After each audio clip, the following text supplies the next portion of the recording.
নমস্কার বন্ধুরা, চন্দুস taro triple এর চ্যানেলে আপনাদের সকলকে স্বাগত জানাই। চলুন আজকে দেখে নিই এই মুহূর্তে যারা নো কন্ট্যাক্ট জোনে আছেন বা যারা সেপারেশনে আছেন তাদের পার্টনার তাদের সম্পর্কে কী ভাবছে।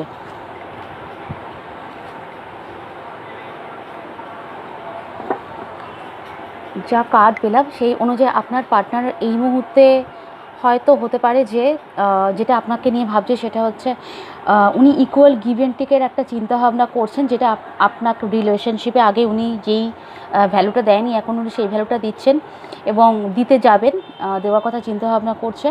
এবং কোথাও না কোথাও এটাও দেখতে পাচ্ছি যে উনি কিন্তু ওনার কাছে সব কিছু থাকা সত্ত্বেও ওনাকে খুব খালি খালি মনে হচ্ছে, যেহেতু আপনি নেই। এবং এখানে কুইন অফ পেন্টিকলসের ইয়েতে আমি দেখতে পাচ্ছি যে উনি কিন্তু কোথাও না কোথাও আপনাকে আপনার স্মৃতি মেমোরি আঁকড়ে ধরে বসে আছেন। এবং বটম অফ দ্য ডেক হচ্ছে 9 অফ সোর্ডস। এখানে আমি বলবো যে আপনার পার্সন কিন্তু খুব রিগ্রেটফুল, ওনার স্লিপলেস নাইট কাটছে, উনি ঘুমাতে পারছেন না আপনার জন্য, এসব কথা চিন্তা করি। ঠিক আছে, এই হলো আজকের ডিটেইলস।